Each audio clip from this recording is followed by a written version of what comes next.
nenhuma passagem bíblica, nenhuma, condena a homossexualidade, o sexo entre pessoas iguais no conceito de orientação sexual, mas a Bíblia não fala sobre orientação sexual.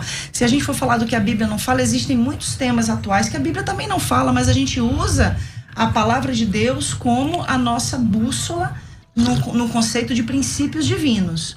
Então, o que eu estou querendo trazer aqui é, todas as vezes que a Bíblia fala, 2 vezes no Antigo Testamento e 1 vez no Novo Testamento, sobre relações homogenitais, inclusive somente no Novo Testamento é que se fala sobre relações homogenitais entre mulheres, que é o famoso texto de Romanos 1, 26 e 27. Então a gente vai entender que todo o contexto, ele fala de questões de cultos pagãos. Em Levíticos, o contexto está inserido dentro dos rituais egípcios e cananitas, de onde o povo veio e para onde o povo estava indo. Então, o problema da igreja em si é a gente querer pegar esses textos isolados, fazendo uma exegese e não uma exegese, dando uma interpretação de acordo com aquilo que a gente compreende. E nisso, não só dentro desse conceito, porque se a gente for falar sobre isso só dentro da questão da homossexualidade, a gente vai pecar contra fatores que são muito também relevantes, aos quais precisou se haver essa abertura de compreensão para se trazer uma luz de graça sobre determinados e N outros assuntos. E ela citou aí um jargão meio evangélico, né? Que Deus ama... Como é? Deus ama o pecador e aborrece o pecado. Beleza. Bom, o que a Bíblia diz, pessoal? Infelizmente, Deus não aceita ninguém como a pessoa é.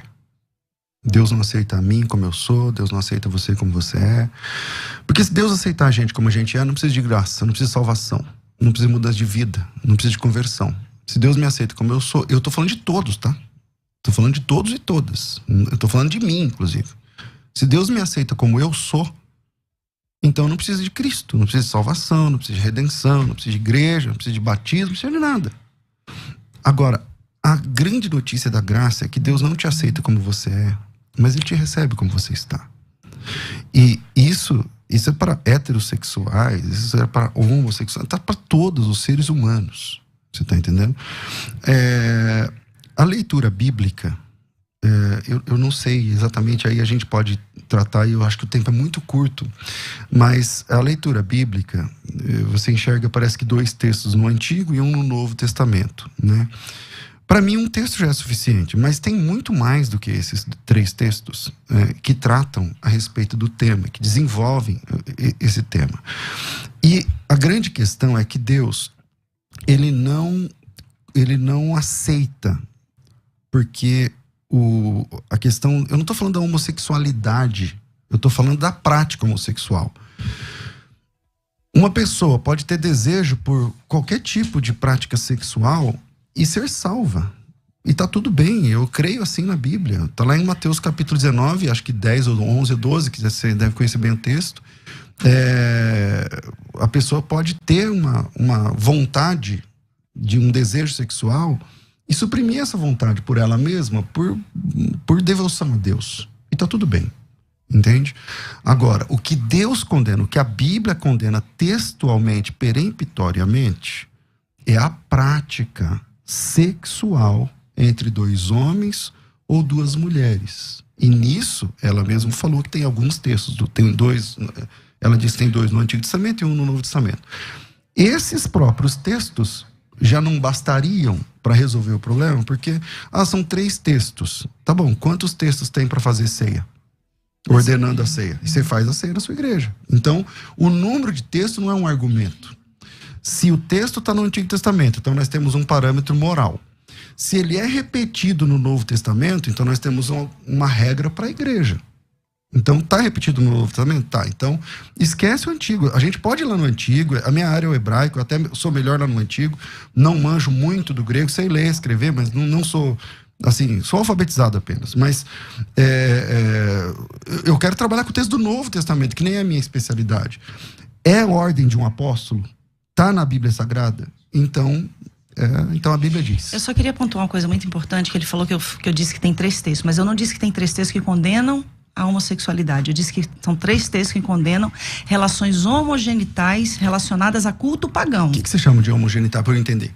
Atos homogenitais. Então, o que você chama de ato homogenital? De 2 homens, de 2 mulheres. Sexo entre iguais. Sim, relacionado a um culto pagão. Da mesma maneira que se houver esse sexo heterossexual, heteronormativo, para um culto pagão, também vai ser condenável. Então, da mesma maneira. Então, o desafio é, eu entendi. Você está dizendo que quando a Bíblia condena no Antigo Testamento, é porque tem, no bojo da condenação do sexo, tem a ver com um culto pagão. A prostituição cultural. A prostituição cultural. Legal. Independente do gênero. Mostra isso no texto.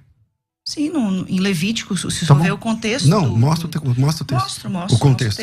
Agora mesmo. Aonde está o paganismo? Sim. Ali de religião. Vamos lá. Dentro do contexto de Levítico 18, ok? Se a gente for em Levítico 18 e Levítico 20, eu não estou falando de um texto, pastor. Agora não é mais texto. Não, eu estou falando então, de um contexto. então. Não, todo o tempo eu falei de contexto. Eu falei que o que a gente não pode... Mas o que é contexto? Contexto é o que está em volta do texto. É o antes e o depois. Isso. Tem então, 2 tipos de contexto. Pelo jeito que você fez teologia, é legal. É legal conversar com quem manja. Tem contexto imediato e contexto remoto. Sim. Você está falando do contexto imediato ou do remoto? Eu estou falando dos 2 contextos. Então apresenta ele no bojo do texto, em volta ali do texto. Pode ser para ler? Para ler Levítico 18, para ler Levítico 20, porque eu vou ter que ler todo o contexto, porque nesse contexto não só fala da questão relacionada a atos homogenitais, fala da prostituição cultural. Então, tudo que está relacionado à prostituição cultural, seja entre heterossexuais, seja entre homossexuais, vai ser condenado. Então, agora é a difícil mostrar isso no texto, né? Porque você sabe que essa é uma compreensão teológica sua, mas não textual. Não tem texto nem contexto. Então, o senhor você faz tem assim, uma interpretação de Levítico 18 dizendo o seguinte: aqui onde fala isso, é por causa disso, disso, disso. Aí eu respeito. Sim. Agora, se você disser assim, é por causa disso, disso, por causa desse texto, aí beleza, é só apresentar o texto. Porque o maior problema da gente hoje é a gente pegar esses textos isolados para condenar milhares de pessoas. Quando o senhor fala assim, Deus aceita a gente como a gente é. Sim, eu nunca neguei isso. Não disse isso, não. Eu disse que Deus não aceita a gente como a gente é. Não, que Deus recebe a gente como nós somos como e nos leva... Estamos. Exatamente. Entendeu? Então, isso é óbvio. Isso a gente sabe. Agora, a pretensão é a gente dizer isso para um homossexual e falar que ele precisa sublimar a sua sexualidade.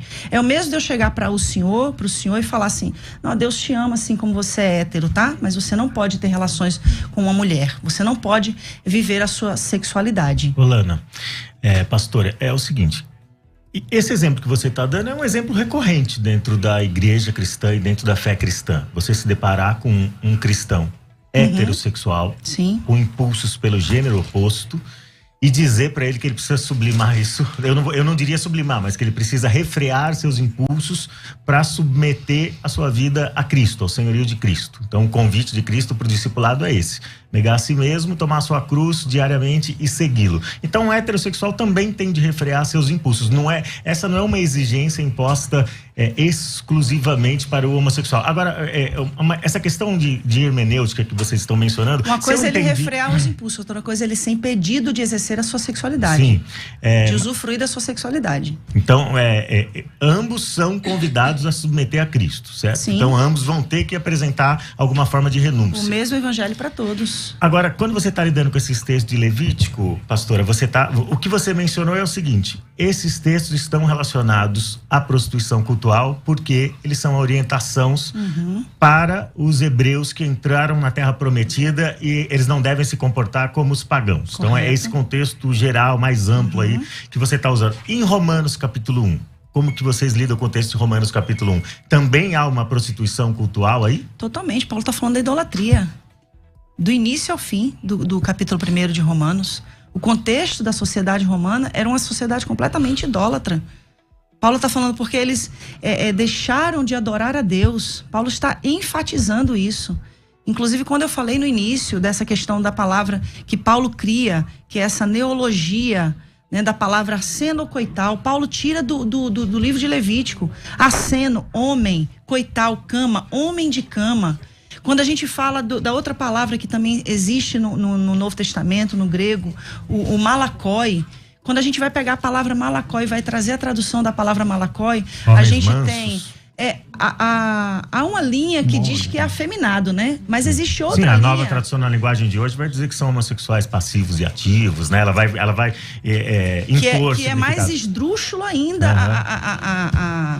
o significado. Então, quando se fala do malakoi, está se falando de devassidão, está se falando de uma falta de descontrole, né, daquela pessoa que é levada pelas suas compulsões sexuais. Agora, deixa eu passar pro pastor César. Você concorda, pastor César, que Romanos 1 está tratando de prostituição cultural e meramente isso? Eu acho que tem que ficar claro o seguinte, que a posição da minha colega de debate hoje, ela é uma posição, é uma compreensão pessoal. Ok, uma compreensão pessoal, tudo bem, você compreende isso.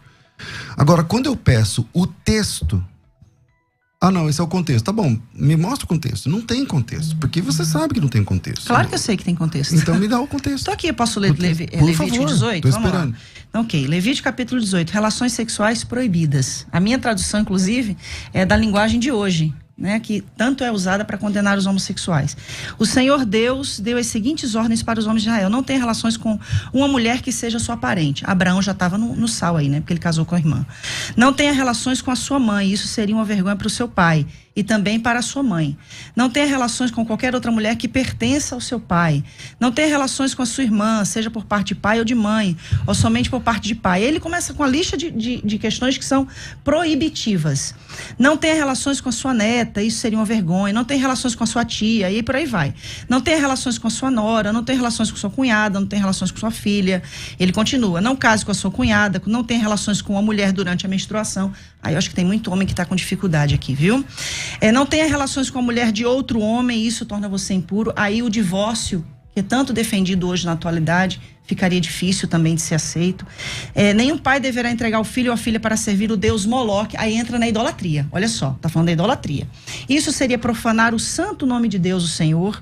Nenhum homem deverá ter relações com outro homem, depois da idolatria. Então o contexto me leva a entender que o texto está apontando para uma questão cultual. Ele sai de relações e entra no texto anterior a prática da idolatria e dos cultos pagãos, falando especificamente de Moloque. O texto que diz a respeito de Moloque, primeiro eu estou devendo os 2 minutos lá sobre as palavras gregas que elas citou, mas eu volto, né? Vamos lá. Todo mundo que conhece o texto bíblico sabe que os mandamentos de Deus, eles não estão tabulados por tema. Não estão tabulados por tema. Então o tempo todo é assim. O tempo todo. Qualquer perícope de qualquer texto de mandamentos de Deus, eles vão sendo tabulados e o assunto vai sendo trocado. Não existe epígrafe. A epígrafe é uma criação nossa. A entrega dos meninos para Moloque é uma questão de queimar o filho no fogo e tal, tudo mais. Na sequência, ele volta a tratar de um assunto sexual. É só ler o texto. É a sua interpretação, eu também respeito. Não estou interpretando. É só ler o texto. Eu acabei de ler. Então lê o texto. Vou ler de novo. Pois não, vamos lá. O próximo texto. O texto que você Nenhum citou. pai deverá entregar o filho ou a filha para servir o deus Moloque, isso seria profanar o santo nome de Deus, o Senhor. Nenhum homem deverá ter relações com outro homem. Pronto. Tá, mas e aí? Aí onde está o Moloque aí agora? Mas acabou de ser citado então, o Moloque. Mas o texto anterior, veja como não tem credibilidade para ser o contexto que você está chamando. Vou te explicar por quê. Mesmo estando dentro do contexto, não tem credibilidade. Vou te explicar por quê. Porque o texto, o versículo anterior, fala de um pai que entrega um filho para ser queimado no fogo. E o senhor acha que o filho era só levado lá a ser entregue? Tinha todo um ritual pagão antes da criança ser morta. Mas não tem ritual sexual entre o pai e o filho. Nunca teve.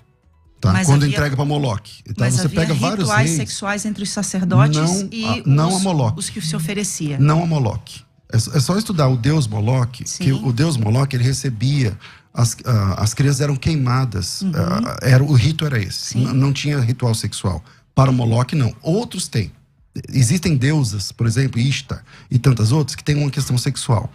Mas não é o caso do deus Moloque. O próximo texto, então, nesse não tem nada sexual. Tem a questão de entregar o filho para ser queimado.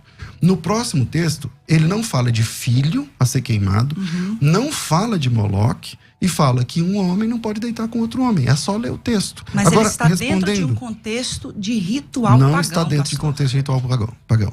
O apóstolo Paulo não inventou essas palavras. Tá? Essas palavras não eram um neologismo do ponto de vista da Bíblia no primeiro século. Essas palavras já existiam, o apóstolo Paulo usou. Para quem gosta de tradução da Bíblia, eu trabalho com tradutologia bíblica e tudo mais, existe um termo, Lana, que chama-se... É um termo dentro da questão da tradução, quando a palavra aparece apenas uma vez na Bíblia. Então, é um caso de rapax legomeno. É uma forma técnica de falar assim, as palavras só apareceram aqui na Bíblia. Nem o arsenocoites, nem o malakós são casos de rapax, do ponto de vista técnico. Ou seja, eles aparecem mais de uma vez no texto. Essas palavras, elas não foram inventadas. Se você pegar os grandes dicionaristas, eu selecionei aqui uns 3 ou 4. Thayer, por exemplo, ele entende que a palavra arsenocoites, na página 75 do dicionário, é sodomita e igual a alguém que se deita com outro homem como se fosse mulher. Eu estou falando o que diz os dicionários. O dicionário Abbott-Smith, na página 61, ele fala exatamente a mesma coisa. O dicionário Bauer, que é um dos principais dicionaristas do mundo, ele fala o seguinte, que essa palavra arsenocoites, ele significa um homossexual que faz papel masculino ou um pederasta. O dicionário Grinch, ele fala que, na página 34, é um homossexual. São muitos dicionários, tá certo? Então, dizer que aquela palavra não quer dizer o que ela está dizendo, aí tem que brigar com toda a história, a cultura e os dicionários. Não falando de dicionário de agora, estou falando de dicionário de 500 anos atrás. Enfim, essa era a compreensão. O apóstolo Paulo não inventou essa palavra, ele usou uma palavra corrente na época. É claro, você citou aí a origem da palavra homossexual. Sim. É uma palavra nova, não tem como ter a palavra homossexual nos textos, nos registros bíblicos. Assim como não tem como ter a palavra dinossauro, que tem 200 e poucos anos. Então, aí a grande, acho que é um grande desafio para quem traduz a Bíblia, é encontrar a palavra mais moderna para explicar aquela palavra que tá ficando mais, que ficou arcaico, antiga. Na Bíblia anotada Oxford, considera, né, que, eu acho que todo mundo aqui vai concordar, né, que é uma das Bíblias mais relevantes academicamente no mundo, né, traz notas que validam a não condenação dos homossexuais referente a essas passagens. Uma outra Bíblia também muito respeitada no mundo teológico e acadêmico é a Bíblia de Jerusalém, uma das traduções que é mais respeitada. Então, nessas Bíblias, esses termos malakó e arsenocoital não são considerados termos relevantes a práticas homossexuais.